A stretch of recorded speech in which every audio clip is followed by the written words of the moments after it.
A rusted padlock snaps.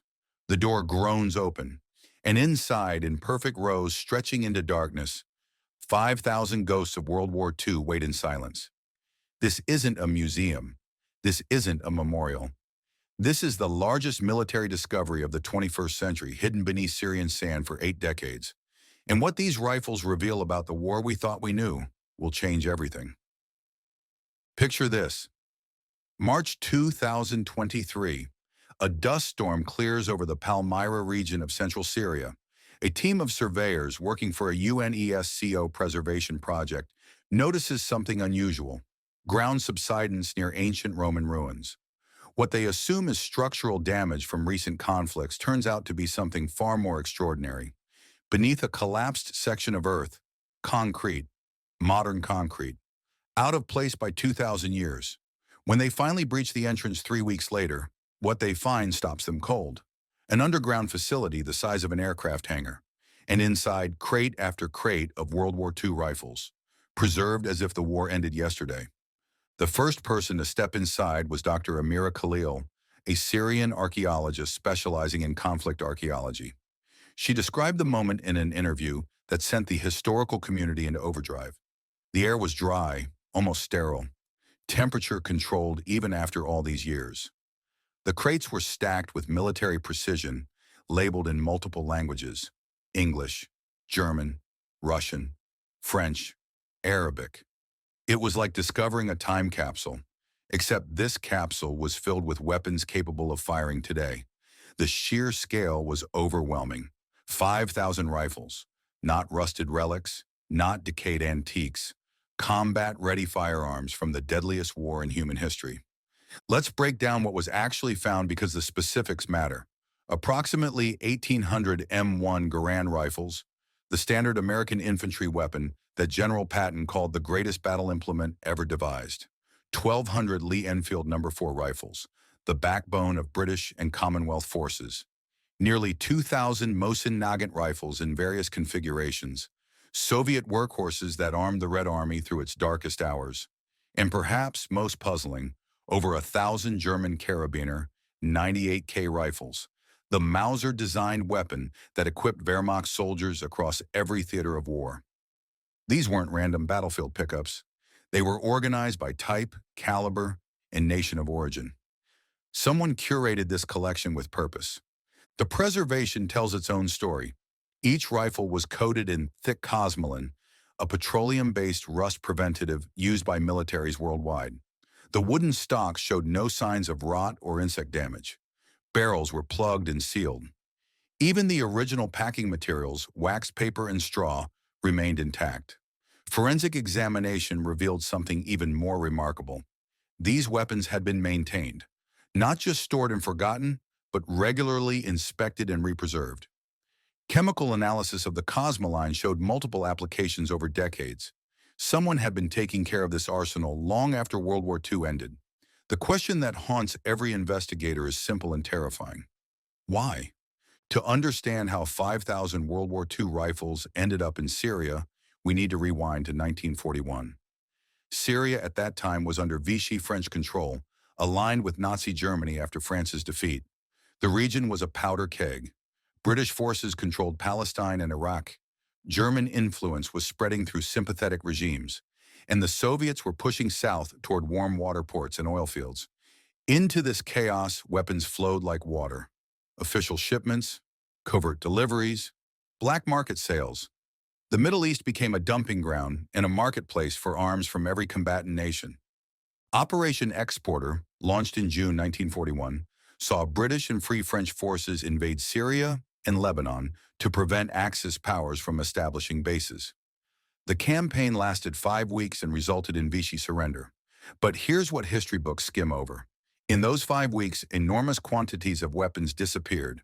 Vichy forces, knowing defeat was inevitable, allegedly made deals with local leaders, tribal chiefs, and intelligence operatives.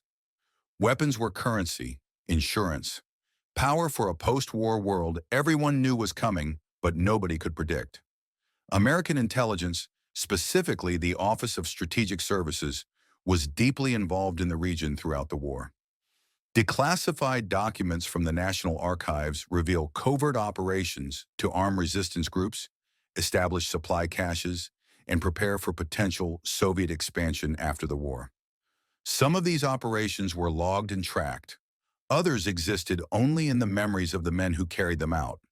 Then there's the Soviet connection. Lend-Lease supplies from America and Britain to the USSR traveled through Persian Gulf routes, passing directly through the region. Convoys were vulnerable. Corruption was rampant. Ships docked at ports where loyalty could be bought.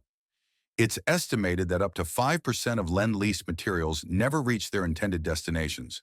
In the chaos of global war, a few thousand missing rifles barely warranted investigation. Until now, those rifles were presumed lost, destroyed, or rusted away in forgotten depots. The Syrian cache suggests something far more deliberate was happening. The German weapons present the deepest mystery. How did over 1,000 brand-new Kar 98K rifles end up in Allied-controlled territory? Serial number analysis conducted by German military historians reveals these rifles were manufactured between 1942 and 1944 at factories in Suhl and Oberndorf. They bear Waffenamt inspection stamps, certifying they passed quality control for Wehrmacht service. Yet they never saw combat in German hands. Intelligence historians believe the answer lies in covert diplomacy. Nazi Germany actively courted anti-British factions across the Middle East. The Grand Mufti of Jerusalem, Hajj Amin al-Husseini, spent the war years in Berlin, broadcasting propaganda and facilitating German arms shipments to Arab nationalist groups. Weapons were sent via U-boats to North African ports, then smuggled overland through networks that spanned the desert. Some reached their intended recipients. Others were intercepted, stolen, or hidden for future use. But here's where the story takes a darker turn. Former intelligence officers, speaking anonymously to researchers, suggest the Syrian cache wasn't just a wartime stockpile. It was a strategic reserve for post-war operations. The Cold War began before World War II officially ended. Intelligence agencies from every major power were already positioning for the next conflict. Syria, sitting at the crossroads of three continents, was prime real estate for covert operations. A hidden arsenal of untraceable weapons, maintained and ready, would be invaluable for proxy wars, regime changes, and insurgencies. The fact that these weapons were never used suggests either the operations they were intended for never materialized, or someone decided the risk of exposure was too great. Local testimony adds another layer to the mystery. Bedouin tribes in the Palmyra region speak of Al-Hariz, the guardian. According to oral tradition passed down through 3 generations, a man was chosen during the war to protect something of great value hidden in the desert. His family inherited the duty. They maintained the site, kept it secret, and waited for a sign that never came. Journalists attempting to verify this story have hit walls of silence. In a region ravaged by war, where trust is currency and outsiders are threats, the truth remains guarded. But the evidence of long-term maintenance is undeniable. Someone knew, someone cared, someone kept the secret for 80 years. The geopolitical implications of this discovery are staggering. Under international law, the ownership of these weapons is disputed.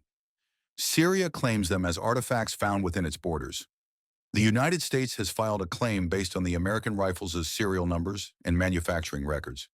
Britain and Russia have done the same for their respective weapons.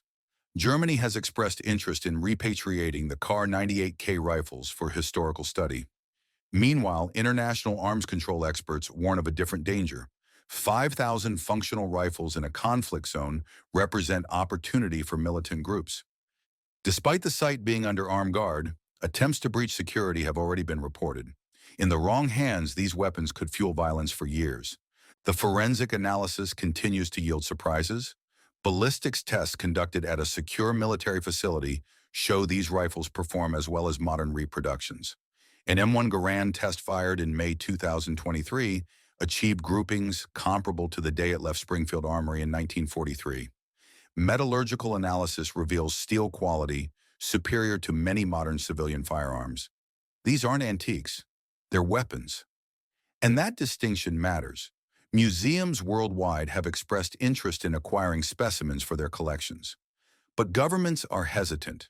Releasing these rifles, even to institutions, sets precedents about wartime caches and hidden arsenals that intelligence agencies would prefer remain buried.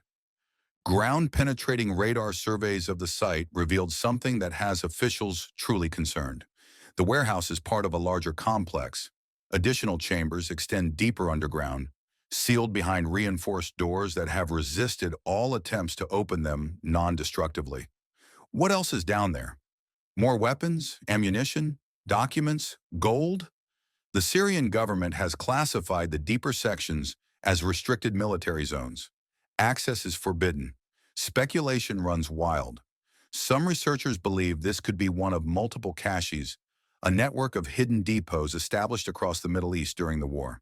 If true, the Syrian discovery might be just the beginning. Dr. Michael Rosen, a military historian from Yale University, offered a chilling perspective in a recent academic paper. These rifles represent the war's shadow logistics, the invisible networks that moved weapons, money, and influence outside official channels. Every major power engaged in it. Every intelligence agency knew about it. And some of those networks never shut down. They evolved, adapted, and continued operating long after 1945. The Syrian cache might be a remnant of operations that transformed into the covert networks that shaped Cold War conflicts, Middle Eastern wars, and insurgencies that continue today. We're not just looking at World War II artifacts, we're looking at the infrastructure of modern covert warfare. Standing in that underground facility today, surrounded by 5,000 rifles that have outlived the soldiers who were meant to carry them, you confront a profound truth. History is not settled. The past is not past. World War II, the most documented conflict in human history, still holds secrets, still surprises us, still refuses to be fully understood.